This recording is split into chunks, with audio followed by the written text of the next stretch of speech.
mwakomeje kwibona ku bitangazamakuru bitandukanye dukoresha hano mu gihugu cy'u Rwanda ariko bigeze ku mbuga nkoranyambaga ho bihinduka ibindi abantu benshi babigarutseho cyane ndetse bandika commentaires zitandukanye ndetse na post ziba nyinshi zigaruka ko bita Miss Nishimwe Naomi nyuma y'uko atangaje yuko agiye gusohora igitabo kigaruka ku buzima bwe ndetse na experience yagize nyuma yo guhabwa ikamba rya Miss Rwanda. Abantu benshi bakomeje kumutera amabuye bavuga bati bishoboka bite umuntu watsinzwe cya leta kashobora kwandika igitabo abantu bakagisoma cyangwa se bakagira ubutumwa buzima bakura mu benshi bati nta kidashoboka, abandi bati birasanzwe n'ibintu bisanzwe gusa ariko byateje ibibazo bikomeye ndetse byaje no kugira kure. Abantu benshi batangiye kuvuga bati bishobora no kwangiza uno mushinga w'uyu mukobwa wari umaze gutera intambwe nziza cyane aho yarageze no kwandika igitabo. Abahanga muri byo bavuze bati kwandika igitabo hanini bigendana n'impano naho bihuriye no kuba warize cyangwa se amashuri. Ibyo byose bikomeje kubimpaka gusa ariko hari ibindi bibazo byateje bikomeye nabyo ngira ngo tugarukeho muri aka kanya. Icyo ngusaba ni kimwe gusa no gukanda subscribe, mwibutse ko ngiye uri kumva kuri micro ni Flox Aime umwana wo mu ntara, reka mwikaze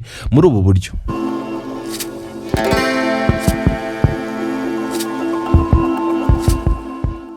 Nkuko nari maze kubigarukaho nari maze kukubwira ukuntu ku munsi w'ejo byari bimeze, ni zimwe mu nkuru zagarutsweho cyane ndetse no kubitangazamakuru nubwo ho itari inkuru nini cyane gusa ariko twagira ku mbuga nkoranyambaga wasangaga ari deba ikomeye. Rero abantu benshi bagarutse ko bita Naomi Nishimwe, umwe mu bakobwa dufite hano mu gihugu cy'u Rwanda bazwi banakomeye gusa ariko kugeza kuri uno munsi nago tukimubara mu bakobwa kuko yamaze gushinga urugo afite umugabo nubwo wenda atari yibaruka umwana gusa ariko ntago twamwita umukobwa nubwo ariko benshi bakunda kuvuga gusa ariko icyo si cyo kibazo kugeza kuri uno munsi. Ndagira ngo tumugarukeho.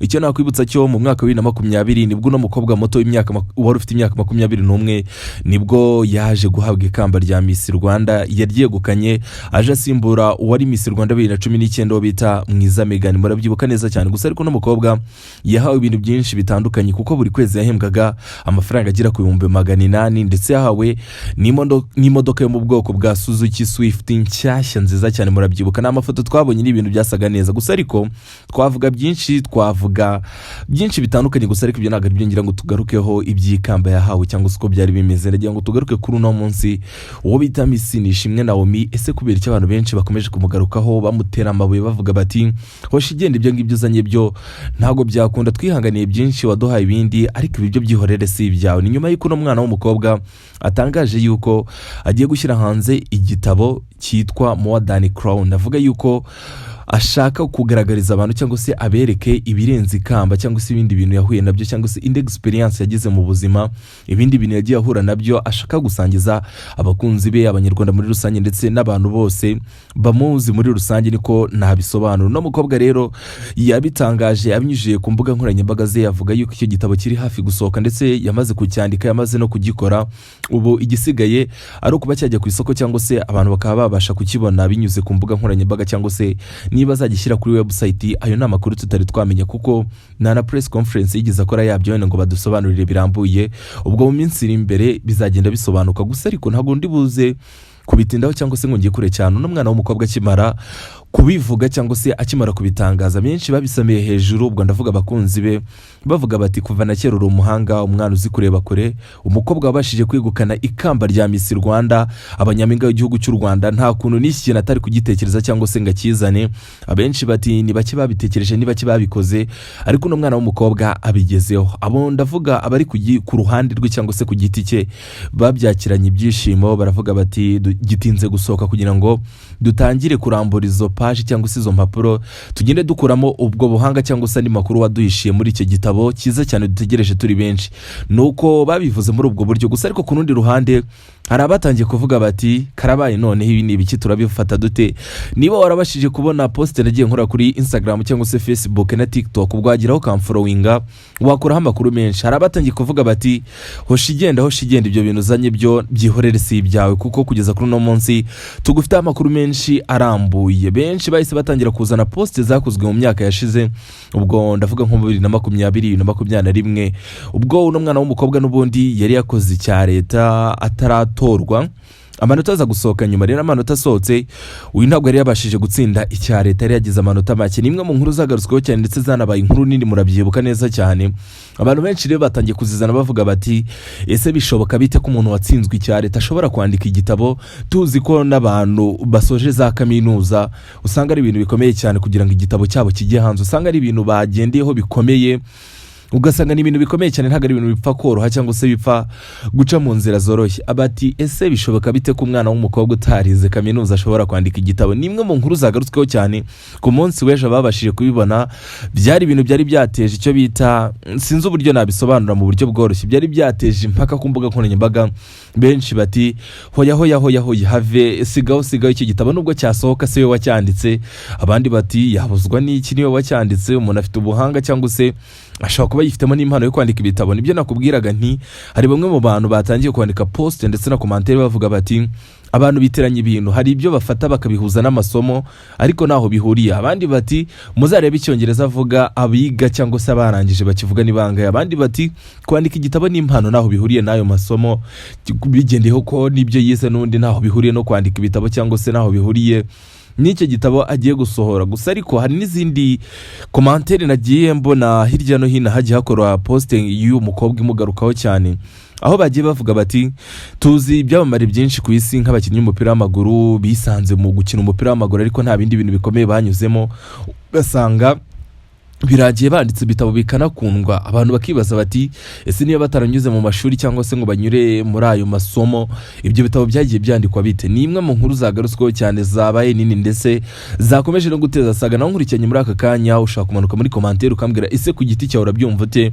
kuba umukobwa bita Miss Nishimwe Naomi yatangaje ko agiye gusohora igitabo, bikaba byabaye impaka. Abantu bavuga bati ntago bishoboka, umuntu utaratsinze cya leta ashobora gute kwandika igitabo kikaba cyujuje ibyangombwa, kikaba cyajya ku isoko mpuzamahanga abantu bakakigura? Abandi bati nta kintu nyine twabivugaho, ni ibintu bisanzwe, ni ibintu biri nomo kuba wakandika igitabo birasanzwe.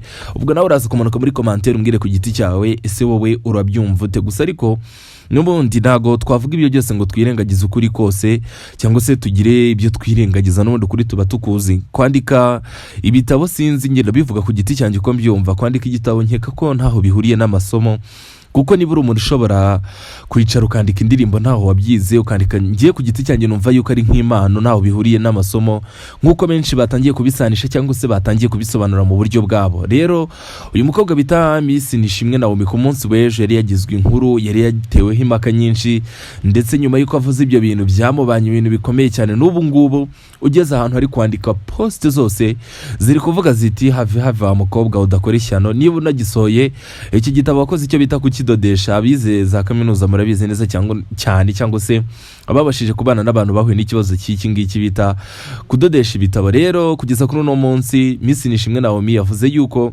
igitabo cye kigomba kujya hanze uko mwakirwanya kose, nubwo wenda ntawe yatunze agatoki. Murabizi yuko Miss Nishimwe Naomi n'umwe mu bantu batajya barifana cyangwa se batajya baheza, batajya bapfa kurya indimi, n'ubundi buriya hari aka message azagenera abantu baba baratangaje ibintu nk'ibi ngibi. Gusa ariko ku mbuga nkoranyambaga niba wabashije kunyuraho ukarebaho, ni kimwe mu bintu abantu benshi bagarutseho kibasaga, kiba inkuru nini. Baravuga bati ibyo bintu ntibishoboka, abandi bati ibyo mu byihorere, ni rwa rwango n'iryashyari ry'abanyarwanda. Abandi bati nta kibazo muzagisome. Gusa ariko twe ntabwo bumenyi dushaka kongera kujya gukura mu gitabo cyanditswe n'uwo muntu. Nuko bimeze, nuko byari byestaye, nuko ku mbuga nkoranyambaga byagarutsweho, nuko byakomeje kuba binini, na n'ubu ngubu ntawe uramenya iherezo ryabyo. Gusa ariko icyo wamenya cyo igitabo n'umwana w'umukobwa yamaze kucyandika, bamaze no kubona kava ndetse na bimwe na bimwe birimo, nk'uko we yabyisobanurira. Avuze yuko ibikomeye mu gitabo cye ni ubuzima bwe, ni experience. Aragaruka ku byo yanyuzemo, aragaruka ku bo babanye, aragaruka ku byo yagiye yunguka, aragaruka ku bihomba ndetse n'inyungu yagize, ndetse n'amasomo yize mu buzima. Ibyo nibyo bikubiye muri icyo gitabo yamaze kwandika yise More Than Crown. Gusa ariko hari n'undi muntu nakunze wanditse commentaire nziza cyane, yagize ati ese niba agiye kwandika ubuzima bwe bugaruka ku byo yanyuzemo n'ibiki, arajya kubyiga he? Kari ibintu yanyuzemo yibuka kubifata akabirambika ku mpapuro, ibyo nibyo bavuga ko bisabira amasomo.